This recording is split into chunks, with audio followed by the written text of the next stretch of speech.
everybody, and welcome to Who Will Be King, the only NFC North show that actually matters.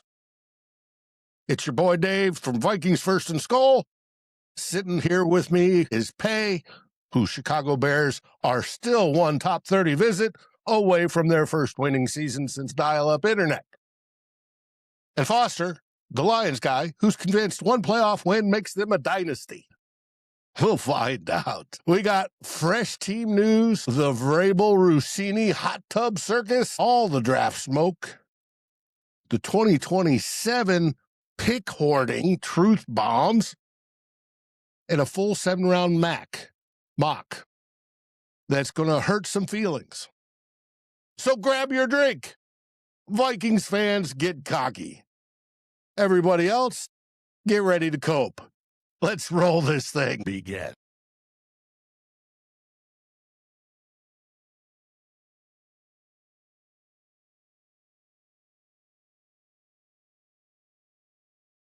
don't know if you noticed, but Chris said we're about 1 week away from the Packers getting their first loss of the year. As they wait till pick 52. Unless they're going to try to trade up into the first, which would be shocking. With what? With what assets? That's a great question. I have no idea. Love's unborn child? Could be. Could be. All right. Let's first start off with the news. NFC North news. And Pay, welcome yourself, or say hello to everybody, and tell us what's happening in Chicago. What's up, gang? Chicago, nothing much. Everything is quiet all on the lakefront. Chicago's being cool, being very coy about their plans for next Thursday. It's a little weird. I don't like being this quiet. It's smoke season, as I promoted at the beginning.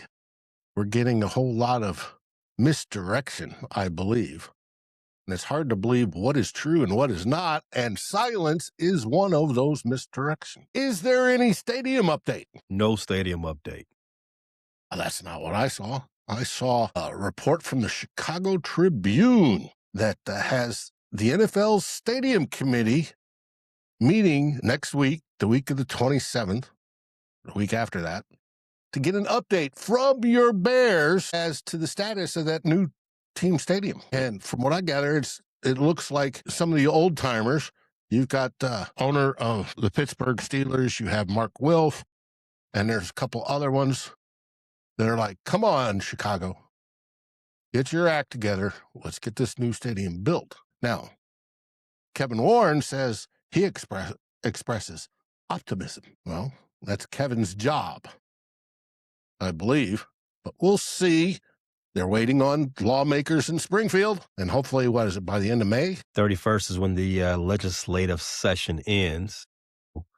I assume that the Bears are paying money to get some type of news early. That is what a good rich person would do. I mean, if I had type of money, I would be paying to get all type of information early. What do they call that? Insider trading. Yes, the cow sheet. I would be paying to keep my cow sheet funded. So I would assume that Kevin Warren will be making a statement about where they're going to put the shovels in the ground sometime in the next, today's the 15th, 30 days. Okay. Foster, what are you hoping for? Staying in Chicago? Or moving to Hammond, Indiana? I mean, it would be fun. Well, they're not going to be in Chicago. Well, at the racetrack. Yeah. I hope for the best for them, whatever Chicago wants. And I'm assuming that's not Indiana or anywhere else. We'll see. We'll see. No Indianimals. The Hammond Huggables. I always like that one. All right. I'm not seeing very much else in the way of news. Everybody's doing mock drafts. The latest mocks are coming out. The last set of mocks are coming out. Boards are solidified. You've got Dane Brugler of The Athletic did his The Beast, where he's got like 5,000 players all graded. And that's an exaggeration. So just to let people know, but there are a lot of players in The Beast.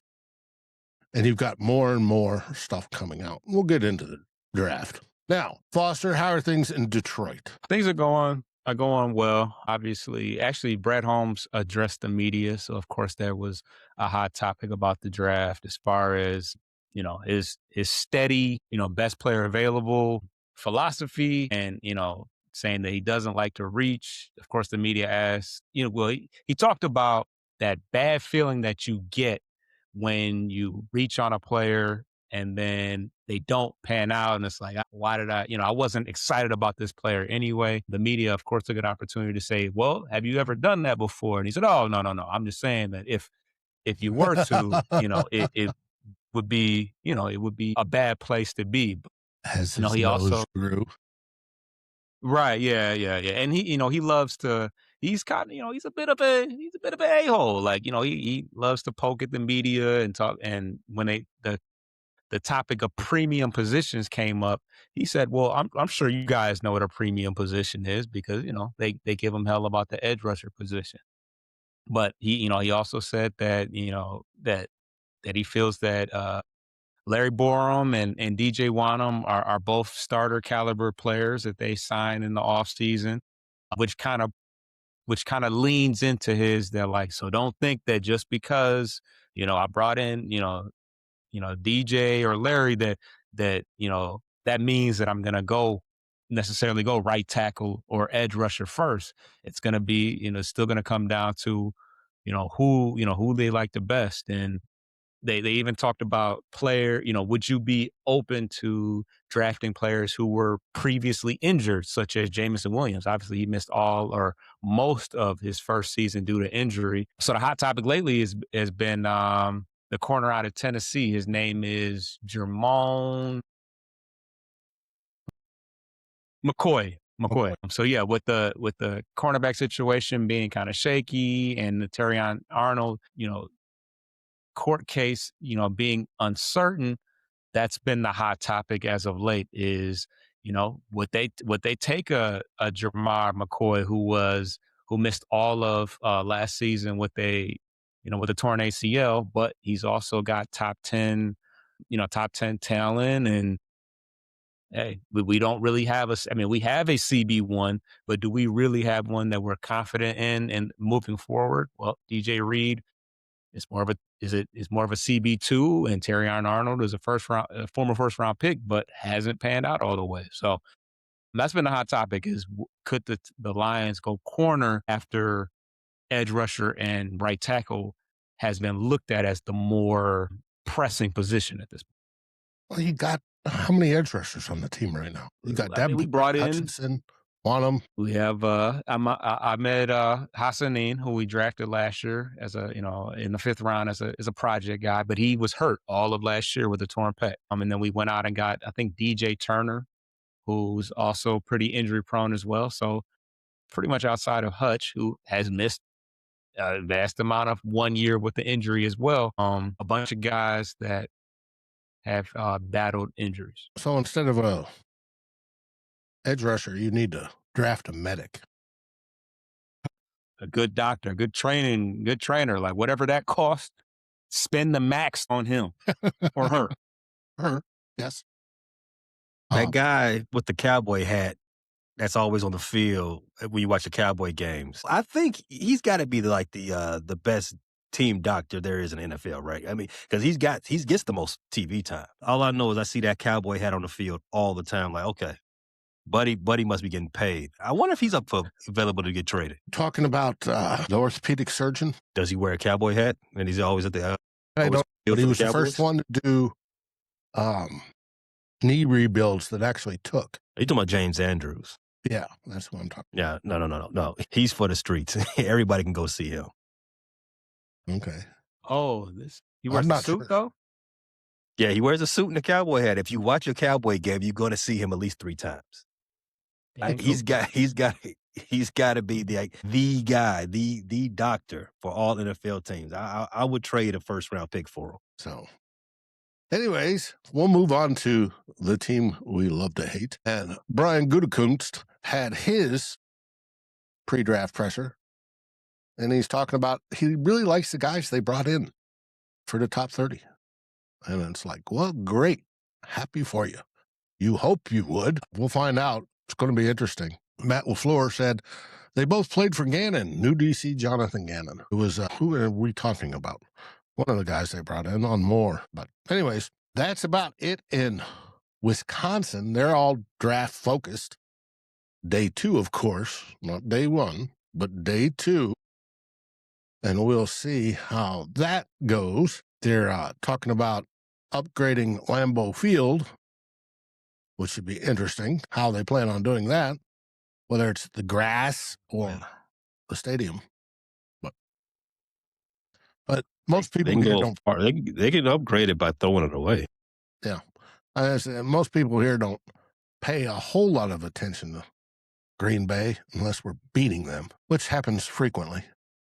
When's the last time they won a game? It's been 123 days, Dave, since they can call themselves winners. Okay. Just checking. And then we have the Minnesota Vikings news. And in it, we're still arguing over J.J. McCarthy. And there's been all sorts of stuff coming out, possible trade to the Rams. And we're trying to educate our viewers that it's not a report, it's a speculation that it may happen. And that is not, hey, I'm Vacciano from Fox, and I'm saying the Vikings are going to trade J.J. McCarthy to Sean McVay and the Rams. His best friend, Kevin McConnell's going to do him a solid. No, we're not saying that. This is what he speculated, like sort of we do when we come up with draft scenarios and such. But it got the fan base all in a tizzy for a little bit. It is what it is. We re-signed Jalen Redmond yesterday. Our damn fine defensive tackle. He was on an exclusive free agent tag. We re-signed him, which is good. And let's see what else. And we're just preparing for the draft like everybody else. We have not had a pre-draft conference from Brzezinski or KOC yet, but that'll probably come next week. There's also the rumor that the Vikings may be interested in cornerback Kenny Moore from Indianapolis as a possible trade target. Well, we'll see if that develops anything. I don't think it will, but we'll see. But it's just, we're all getting ready for the draft. So it's been relatively quiet. It is what it is. Now, there was some news this last week we want to touch upon, and that is Dianna Russini and Mike Vrabel. It came out of the owners' meeting. I'm trying to remember the newspaper that saw it. The Post. Yeah, New York Post. New York Post. New York, the arch enemy of the New York Times. And shot a whole bunch of pictures. Now, the pictures are relatively innocent. They just show the two of them together. Vrabel hugging Russini in one of them. Them holding hands in another. Them sitting side by side in a poolside chairs at the pool at this private resort. And it brought up a whole lot of questions. Why would a top-to-the-line NFL reporter get so close to the subject she's reporting on? Foster, why do you think she did it? Maybe he has a nice cologne on. She just wanted a closer smell of it. Could be. Now, you know goddamn well. None of them Boston dudes smell like anything you want to smell again. Back to the clam chowder. Yes. Maybe it was the clam chowder. But it drew a lot of questions, and the New York Times is still investigating it, even though Dianna Russini resigned as of yesterday, I believe it was. And she says they were there with different sets of friends, and they just met up, and they were chatting and having a good time. However, none of the pictures show any of the other friends. None of the other friends that I've heard have been reported to say, yeah, she was here, we were drinking with the girls, or whatever it was. And so, George, no, I need to get some, but I have not gotten any lately, speaking of Boston. Last year, we went through it on Vikings side with Dianna Russini saying everything she did and insisting on Aaron Rodgers is going to the Vikings. right? And it was just, she hammered it and hammered it, hammered it and hammered it. The sources she has told her this. Well, now it makes you wonder, what sources does she have? How does she get those sources? Is she being unethical about them? Now, is it unethical to sleep with some other person when you're both married? It's not right, but no, that's not technically, I don't believe, unethical. But when you are reporting on that and using that to get information, that's where it crosses the line. And she's been putting down her husband for a couple of years now. What you mean putting it, like, verbally on podcast saying he's a dork, he's mediocre. She said, I'm getting a divorce by the end of the year. Wow. That he's just, his looks are mediocre. He is kind of dorky. And it's just like, well, Dianna, if you looked in the mirror, but it's a shame because her marriage is down the crapper. Her career looks to be at least on hiatus, and she won't be working for the New York Times. Whether ESPN will take her back or not, I don't know. If Diana's watching, we'll have you on. I'm open. I like talent like that. But it sure did give a bad taste, or put a bad taste in a lot of people's mouths, my opinion. Hey, even Mike Vrabel didn't come out for the pre-draft pressure for New England. He's hiding. Any opinion, Pay? I've got two. I'm start with, like I said, I got two opinions. One is a kudos, and the other one is a condemnation. My favorite TV show all time is The Wire. And even though all seasons are masterpiece, season 5 had a subplot of the newsroom from a Baltimore newspaper, right? And that's how we get into this kudos. Learned something from that show, that ethics is important. So salute to the New York Times. In this day and age where media is, I guess, over-scrutinized, fairly or unfairly, and majority of people all over the world, not just this country, they have a general distrust of the news, what's getting reported, who's reporting it, how they getting their sources, fill in your blanks.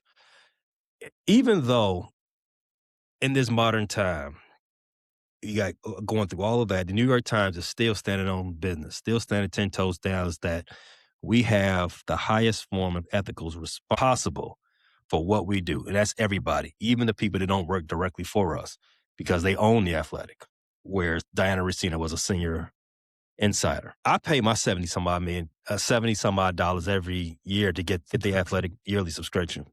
I've been doing it since The Athletic came out. I enjoy The Athletic. I love The Athletic. So that's my journalistic transparency. And I enjoyed Dianna while she was there. I loved all her content. I loved the inside information she had. I thought she covered things with a good sense of fairness. But what I love more is a journalistic entity that has scruples. Like I said, in this day and age where scruples is for sale, where you can actually question, like, okay, why is this person telling me this? Why is this person telling me that? And what is the point of all this?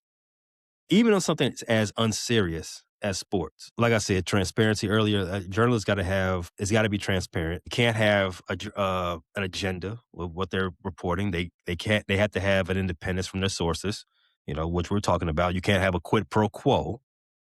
You can't trade favors for stories. That's against your journalistic integrity. So I don't know if Dianna is guilty of cheating on her husband or not. I've listened to her on podcasts, my 3 favorite sports podcasts. She's a regular contributor there, not contributor, but regular guest.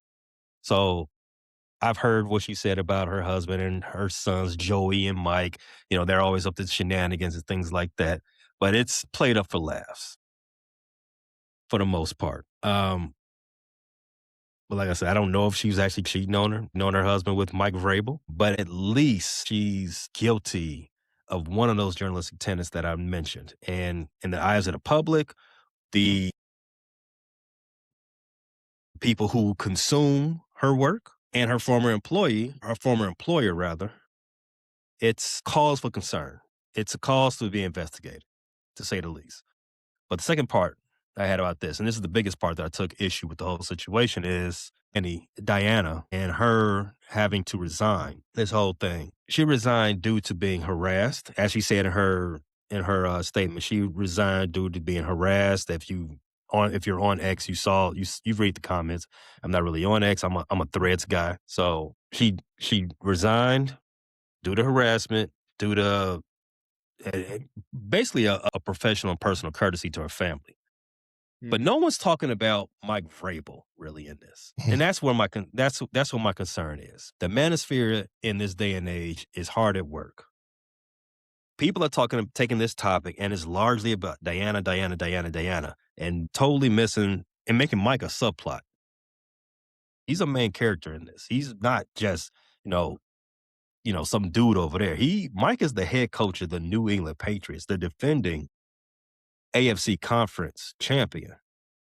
He is a part of the Bill Belichick coaching tree.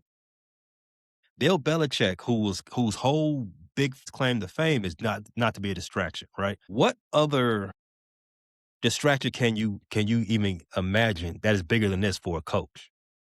You're supposed to be doing draft prep. You're supposed to be scouting and all the other minutia that's leads you into the off season. But no, you got all this circling around Foxborough, and he's been quiet on it. No one's really bringing that to his front door. No one's bothering him. No one's kicking down his doors. It's just Dianna. In my opinion, BS. Whatever Dianna did or did not do is not reaching Mike, and that's a big, hard M in this whole story. That M is misogynistic. You got butt heads out there like Clay Travis and others that's saying this is a bad example. She's being a bad example for women in sports and making it a reason that women shouldn't be covering sports as altogether. Again, whatever Dianna did or didn't do has no bearing on the good or bad work of any other woman in this industry. But like I said, those certain people who shouldn't have microphones to begin with, they got their heads so far up their culo that their misogyny is falling all over their cameras and their keyboards. In fact, example, on this show we talked about it. Adam Schefter, about a year or so ago, we got him in 4K Ultra HD asking an NFL executive, I forgot which executive it was, I think it may have been for the Commanders, asking him how a particular story should be written. How do you want me to break this news that you just gave me? But I don't remember anybody, not ESPN or none of these other talking heads, asking about his journalistic integrity. No one asking about, whether or not he should be suspended, an investigation should be filed or anything like that. No one's asking about his job whatsoever. He just signed a bigger extension. He's getting paid more for what he does. But when Dianna has to step down because there's some pictures floating around out there with zero context, leads to questions, right? Gus Haynes from the season 5, he told you need a lot of context to seriously examine anything in this world. Obviously you don't.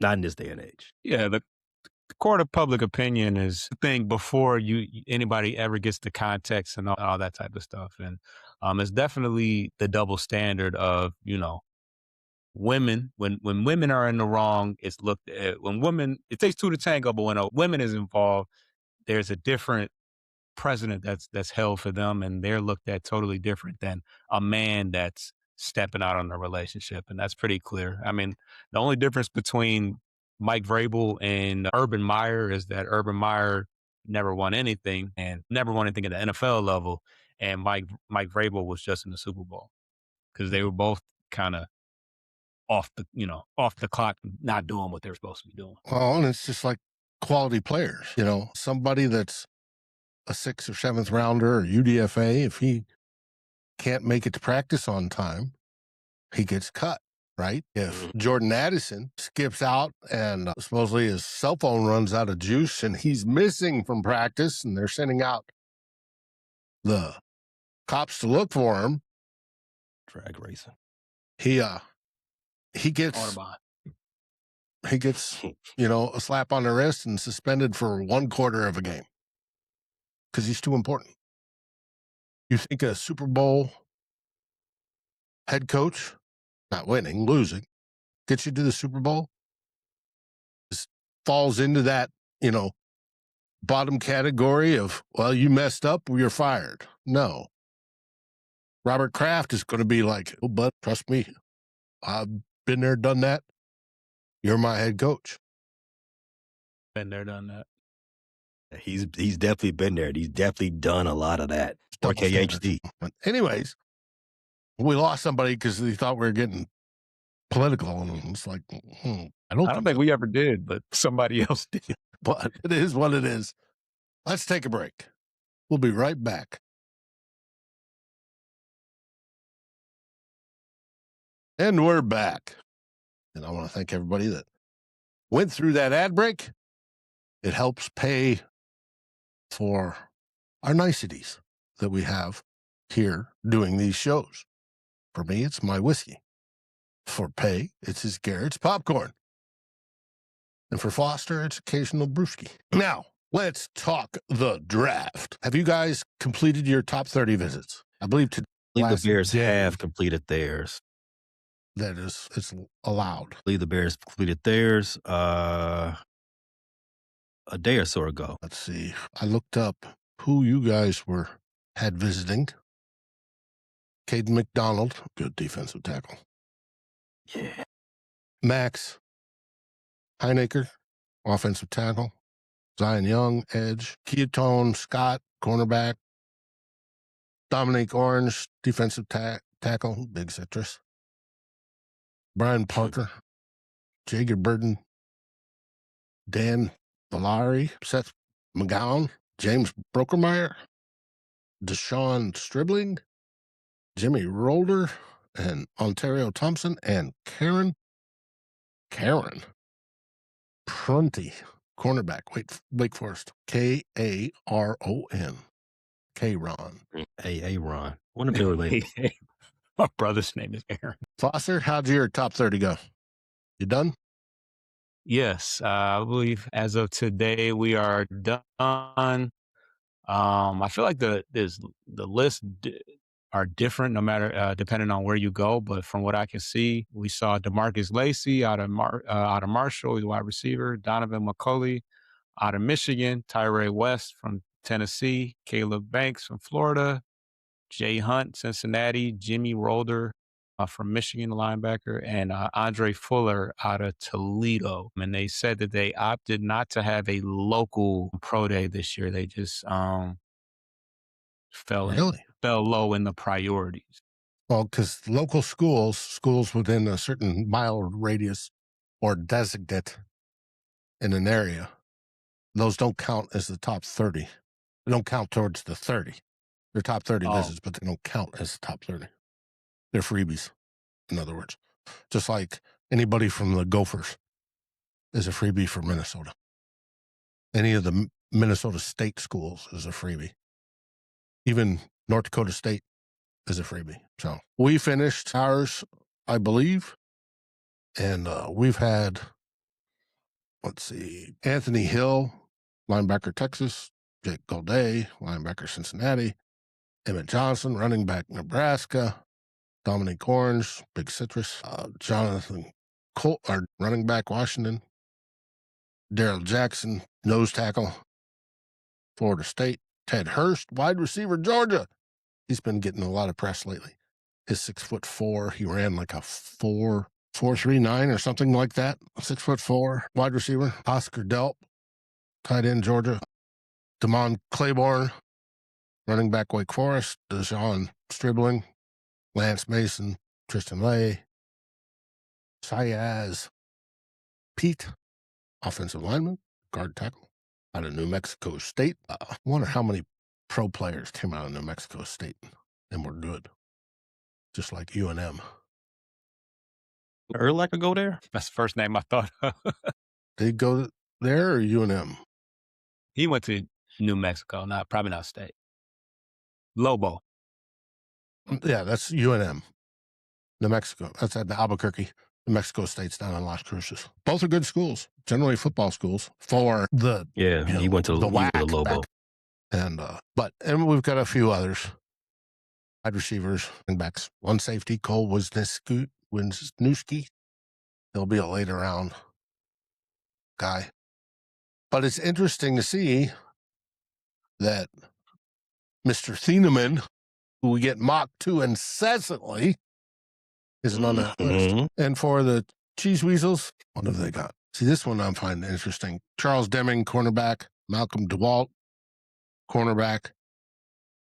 DeArco Perkins, McAllister, cornerback. Karen Prunty, cornerback.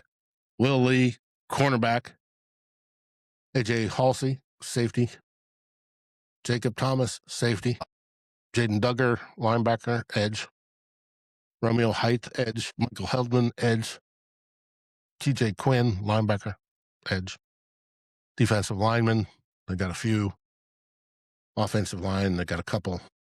And they haven't even got a quarterback. Baron Morton, QB out of Texas Tech. Should they their 30 visits been reduced since they don't even have they don't even have a first round pick? I mean, you would think, but they could trade up. What assets? 2027. I think the Packers are just wasting everybody's time. They don't even have a first round pick next year.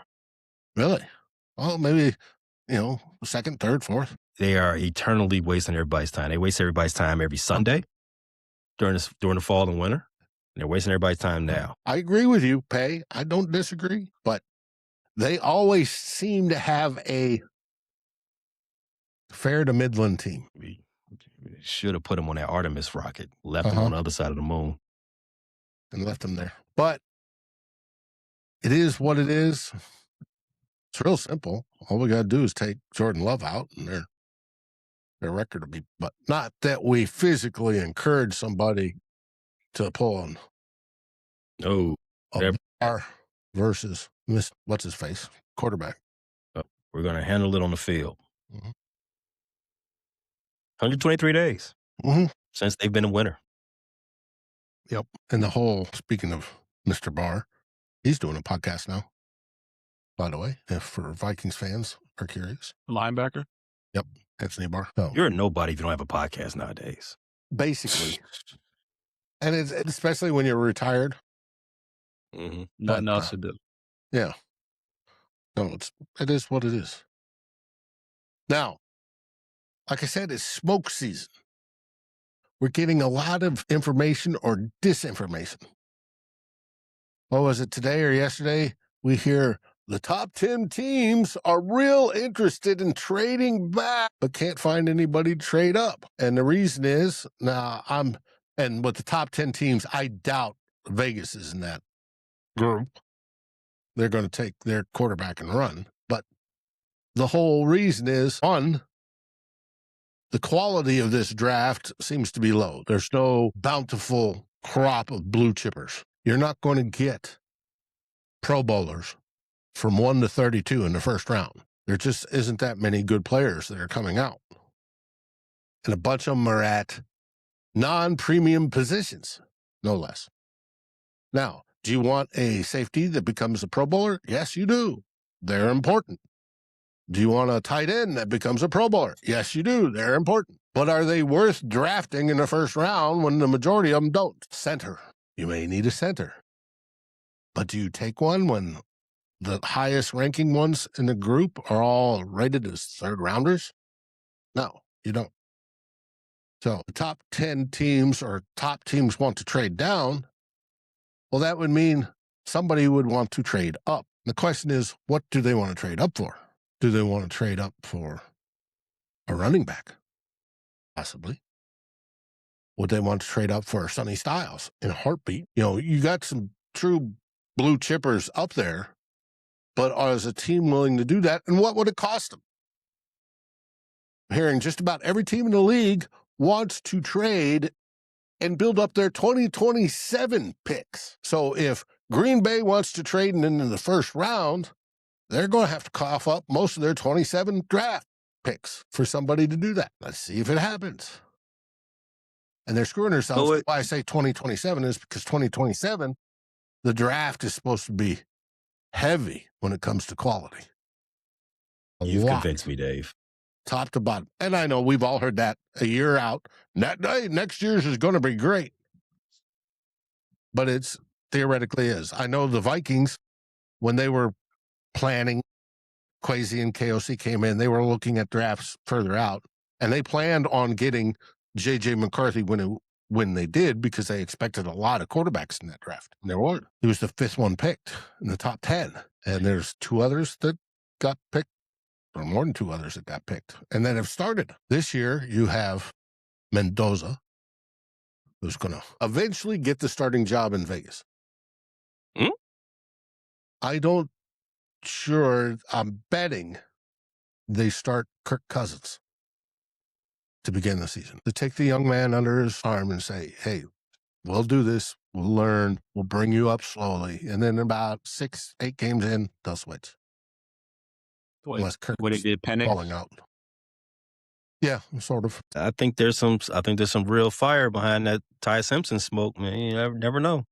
And the other one that could possibly go in the first round is Ty Simpson. Everybody's going like, most people are like, man, he's a 2nd or 3rd rounder, and nobody's saying Mendoza's a blue chipper. He's just the only decent quarterback. And Ty Simpson could go, I could see in the early 20s, Pittsburgh, somebody like that. Somebody's going to say, hey, no, we see a lot in him.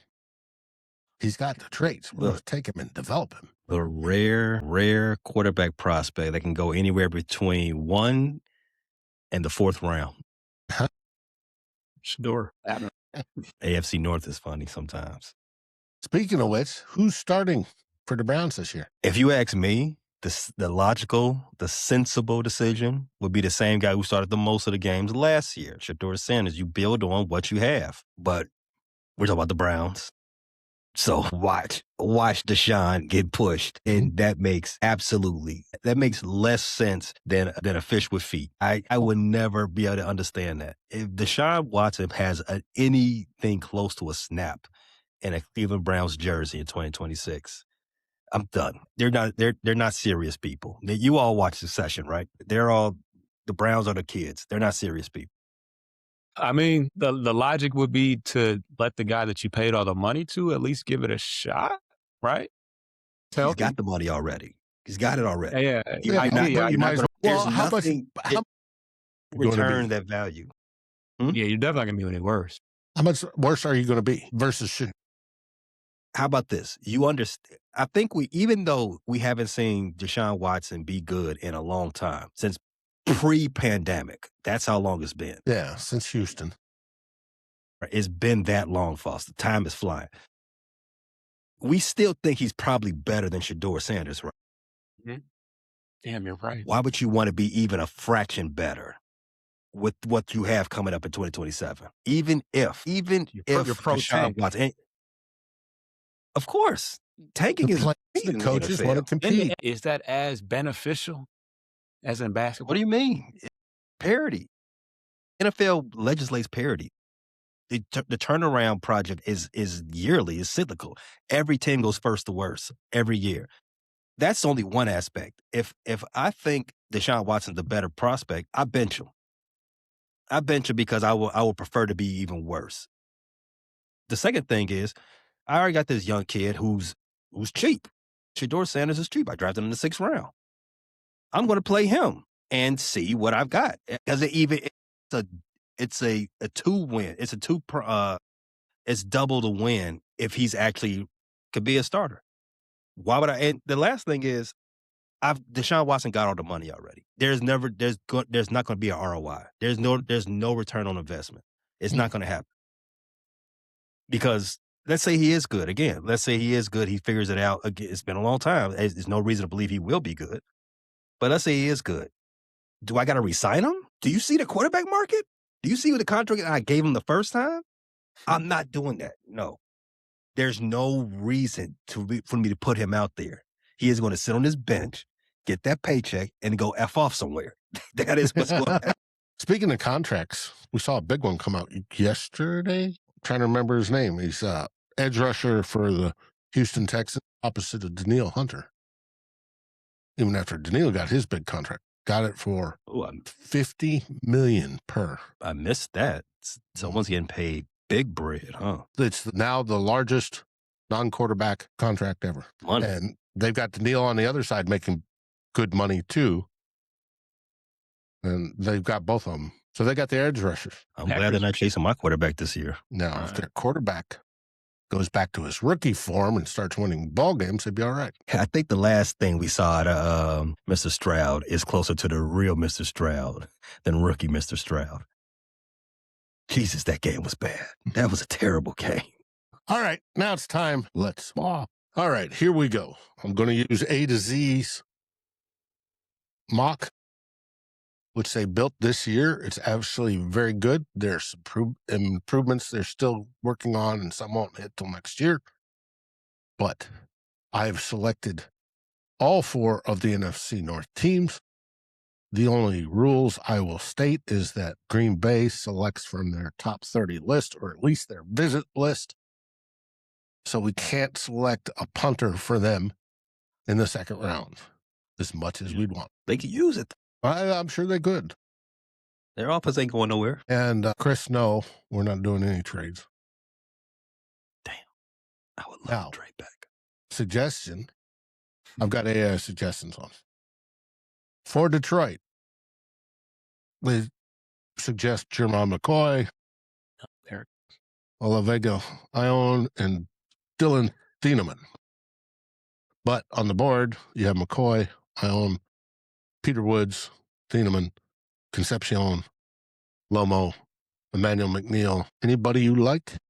Ione that's a guard, or That's a guard. It's a guard. Yeah. He's the Kid, I number see 1 the guard best- in the draft. Is Surprised Lomu Baltimore passed a them up. tackle? Yeah, he's a beast. Yeah, Lomu's a tackle. Yeah. See who's the Lomu's, top I think, the edge? 4th. I think Lomu's the 4th best tackle. Who's the top what? The top edge rusher, Mesidor. I think I picked Mesidor last time. We'll go Lomu. Okay. Certainly. Lomo. I hate it, though. Offensive tackle. Bada boom. Next up, my Vikings. They've Go got ahead, us take a it, guard. I could obviously go Dylan Thieneman like 98% of the mock drafts out there. Hitman Harris. I don't mind Peter Woods, Casey Concepcion. Tyler's a lot higher on him than I am. I think last time I picked Emmanuel McNeil Warren. I am going right here. Caden McDonald. Why would you do that? Now, why would you do that? That is dirty. Because we need a defensive chess. tackle next to Jalen Redmond. And Caleb McDonald has probably the best projection out of the class that I've seen. Let's see. Fig nuts. Vrabel won't be married for long. You never know, Figs. All right. For the Bears suggestion, we have Emmanuel McNeil Warren, TJ Parker, and That's who I want. Avion Terrell. I'm gonna go ahead and take this safety out of Toledo, Mr. McNeil Warren. Versatile, playmaker. And like we spoke about earlier, we like versatile safeties who can maybe play linebacker. We have a history of that in Chicago. Put them in the Hall of Fame and the white and the Oval Office too. Sometimes. No, I agree. It's too much to give up, Figs, or to pass. All right. My team's on the clock. Manuel Pregnon, Zion Young, Jake Galladay. Let's see who else is on the board. Zion Young out of Mizzou. I'm going to skip the line. If I had taken defensive tackle, I'd have probably gone Hunter here. Isn't the Mizzou guy right there in your neck of the woods? I think you have to take him, right? I mean, I think that's law. That's law, yeah. But he's an edge. Unless we're trading one of our guys, I don't see it. Now, however, with Grenard being openly shopped, but nobody meeting the price, and Van Ginkel contracts up after next year, it might not be bad. Sounds like a good transition plan to me. To pair with Dallas Turner.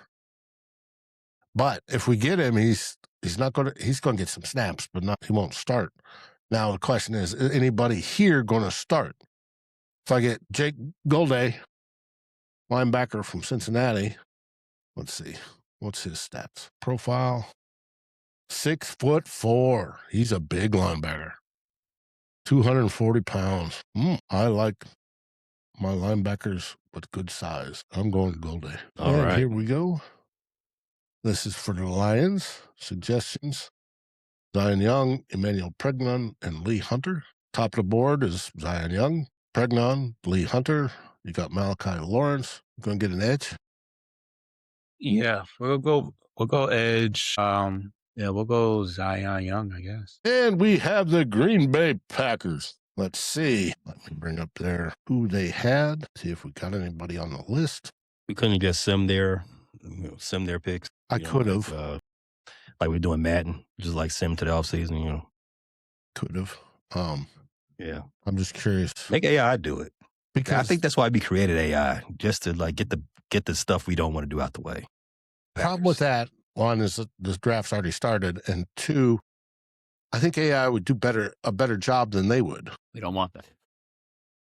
Remember, every year they always take somebody and we go, why did they draft him? Robot don't know ball. Let's see.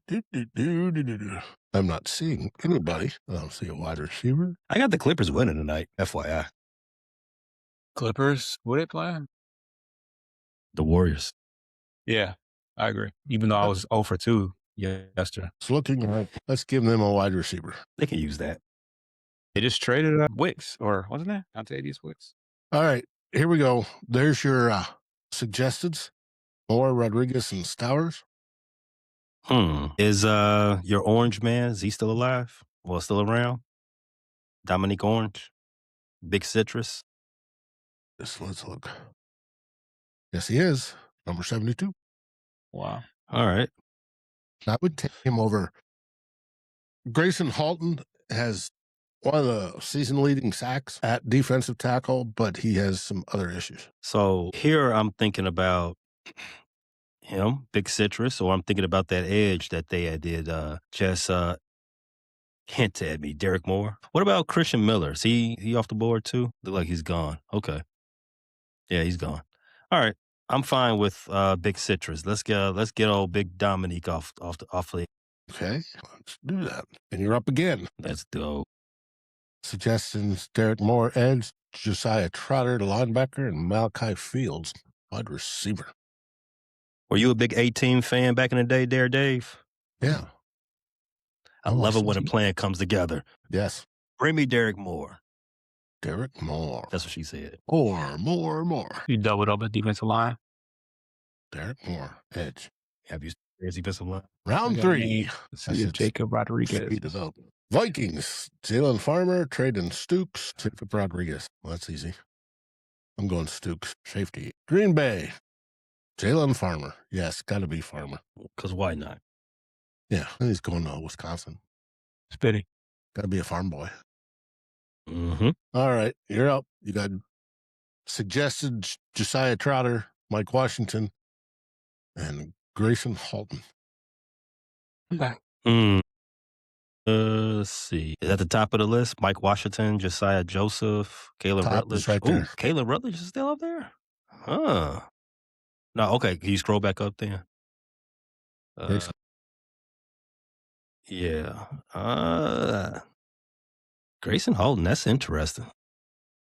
But Caleb Rutledge, I didn't expect to see his name. I'm gonna go ahead and take my boy Grayson though. Give me Grayson. More defense. He fits the scheme a little bit better, so I'll take that. I'm on Cleveland traded Bryce Lance, North Dakota State. What I like about this mock draft deal is you can see who you've drafted already. Tends to help. Okay, got a linebacker, defensive tackle, safety. Let's go running. 4-3-3 second. I'll go this one. And Detroit's up. Ooh. Rutledge, Delp, Kevin Coleman. I've been hearing Delp, but I'm curious. Well, we don't have June would love it. Another tight end. another tight end, but it's later because this is the 4th round. Pick 1-8. What's the best safety available? Probably nobody I've ever. Elon Kilgore, South Carolina. I'll go Delp. Need a Laporta predecessor eventually, maybe. I don't know. 6'5", 245. Nice size. 4'4", Can't lose to Georgia. Nice. All right, here we go to Packers. K-Ron Crawford, Ezekiel Masses, Isaiah World. What do they need? They need cornerback, defensive tackle, offensive tackle, wide receiver, interior line. Already got one interior line. Let's go. Let's check out this dude. No, too late. I drafted him. You're on the clock, Foster. Suggested Kevin Coleman, wide receiver, Missouri. Billy Schroth, interior O-line, Notre Dame, and Tacario Davis, cornerback, Washington. We'll go Davis, get a corner. Yay. 6'4", nice size. And pay, here you go. Kayshawn Elliott, linebacker, Arizona State. Kevin Coleman, wide receiver, Missouri. Bill Schroth, interior O-lineman, Notre Dame. Are they suggested? Top of the board? For me, this is the perfect area where you can draft your wide receivers. I'm gonna go ahead and take Mr. Coleman there. We already have a Missouri wide receiver. We like him. Burden. Let's double back. Spin the block on that. Bent. All right. All right, Green Bay. Ezekiel. They got to go special teams here now, don't they? Kicker. Long snap. All right, we got, let's see, who do they got up here? We got a cornerback. They need a cornerback, don't they? Yeah, let's go Ezekiel Massis, press cover corner. Okay, here we go, Foster. Keyshawn Elliott, linebacker, Arizona State. Fernando Camargo, for center, Arkansas. And Jeff Caldwell, wide receiver, Indy, Cincinnati. Elliott, we need a linebacker. Okay. Anzalone's gone. Okay. Not too bad. Elite tackling vision. Defensive signal caller for 2 seasons. Strong run defender with play strength. Lacks coverage speed for all down roles.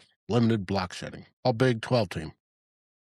Okay. Green Bay, here we go. They already got him a one receiver. I thought I read somewhere that Green Bay needed a quarterback. They do, but I'm going to give them an interior lineman. Minnesota's on the clock. Wide receiver. You do? Yeah. You need a wide receiver 4. Sober one. Huh? Where the who? USC? Yep. Spin the block, huh? Mm-hmm. Hopefully this one rides bicycles though. Or has a lot of Uber points, one or the other.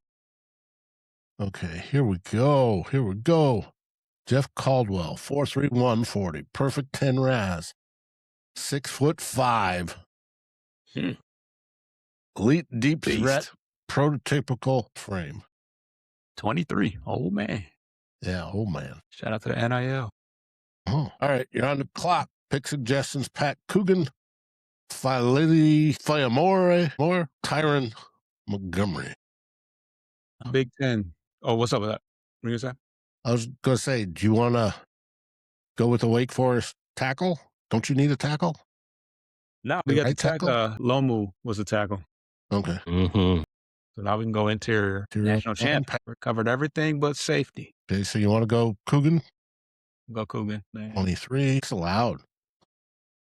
Sounds like Lomu. Indiana was good, though. Mm-hmm. Mendoza clean. Yeah, I'm up. You said, Foster, you was going to, get somebody out the Big Ten. Doesn't everybody play in the Big Ten nowadays? Yeah. You might be playing on the West Coast. Yeah, USC, yeah. It's about time we just get rid of the old conferences. It was fun while it lasted. Let's just make Conference A and Conference B. It's going to come down to that. Yeah. Conference A is the nerd schools, and Conference B is everybody else. So Big Ten and the Ivy League and, some of those other private schools. Y'all go over there. Everybody else come on over here. Michigan, you know where you're going. For sure. Let's get a super nerds. Packers, Seth McGowan,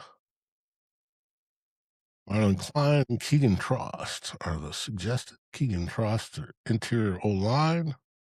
If we got them, we got them 1, we got them 2. Offensive tackle, cornerback, defensive tackle. Really feel like they really need a quarterback.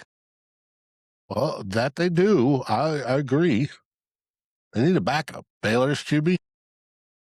Diego Pavia. I kind of like that kind of wild card in that quarterback room. That would be kind of interesting. Put them on Hard Knocks. I want to see the Pavia show. Okay, here you go. Detroit, Seth McGowan, Cyrus Allen, wide receiver, Cincinnati, Keegan Trost, Interior O-line. Well, who was the top running back? Jadavian. Seth McGowan, Kentucky. We'll grab the running back. 20 vote. There you go. Cole Wisniewski, safety, Texas Tech. Egan Trost, interior line, Missouri. Caleb Douglas. Wisniewski. Yeah. You want one, Wisniewski? Yeah, we'll take the safety. Now we've covered all our bases. Woohoo. He's 6'3", good size. He's been on a lot of mocks. Here you go again. Jordan Hudson, wide receiver. Kobe Baines, interior line. Dick Boyerett, South Carolina defensive tackle. We did not get a suggested defensive tackle. It's time for a receiver. We can get a receiver here. Jordan Hudson, Smoo. What's Got Caleb Douglas, Texas Tech. Was it Douglas? Douglas is the top wide receiver in their rankings. Then yeah, Caleb Douglas. Minnesota has back-to-backs. Study long, study wrong, Dave. This right here holds a lot of weight on your draft. Break right here. Do not mess up these back-to-back picks in the 7th round. I need to go. This can set your franchise back 5 years. Figs telling me Navy boy Heinrich. It's tight end, if I remember correctly. Let's see. Why is he not showing up? Okay. Kind of thought the Third Reich failed, so maybe he's no longer around. Well, he's not the third. He's the Haydn. That one failed too, didn't it? Possibly, yeah. Blimp. If we got a tight end, we could use one. There he is. No, that's rare. Green Bay. Nick Brett, defensive tackle. Vincent Anthony Jr. and Marlon Klein are the suggested tight end. Because that's all I've got selected. Okay. Jordan Hudson. You want to go that? Or should we go Klein? I mean, I would assume the Patriots would have drafted that one. Yeah, defensive tackle. Let's go here. Didn't one play for the Packers? That's a solid. You're up. Okay. All right. Tight end, Scooby Williams, linebacker, Jalen McKnight. How can I overlook somebody named Scooby? Right. All right. Who? I want to take a search real fast. Is Jaden Duggar? Is he still on the board? He is. Ooh. Look at that. Decisions. What about Terry Thompson? Look like he's gone. Montgomery. Montgomery. Tyron. He's gone too. No, he's gone. All right. I'm good with Duggar. Let's go ahead and bring Duggar on over to the lakefront. Okay. 5'2", and if you say you like those big backers, huh? Yeah. 6'5", 250. Back in the day, when we ran a lot, you had 6'5", 240, 250 pound backers. All right. You're up again. Play football. All right. There's Niwa Henderson. Let's see. No, go back on up to the Kansas guy. Emmanuel Henderson. That's my guy. Okay. Bring him home. Drafted. All right, I'm up. You go. Green Bay. Let's go. Where's that dude from New Mexico? Keyshawn James, edge. And we got a B. Minnesota gets a B+, and it just graded Minnesota. Here we go. Detroit, B+. Hey. That was too bad. You guys know your stuff. So, all right. Is there anything else you guys would like to talk about today? I really feel like the Green Bay Packers missed an opportunity to finally solve their quarterback issue in this draft. Hey, we see what they do next Thursday. Yes, we will. And who's hosting next week? Me. I believe it's on me. Oh, no, it's on you? You're right. Foster. It's on. No, it's Foster. You're right. My bad. Overstepped. My bad. Where can they find you, Foster? Bleachers to Speakers. Google that. And what do you guys do? What have you got coming up? We got a Pistons playoff preview. I don't think our playoffs games start till either Sunday or Monday. I've heard both. So got a little break, but you will get a preview of the playoffs before that. We had some breaking news as far as the Tigers are concerned. So we got a show that just dropped not too long ago. But we're there every Sunday recapping the week. And, of course, you can catch us every Wednesday, if nothing else, for NFC North coverage. Draft coming up, so very busy. Yes. Hey, where can they find you? Chicago Sports Fan Channel, available anywhere you get your podcasts.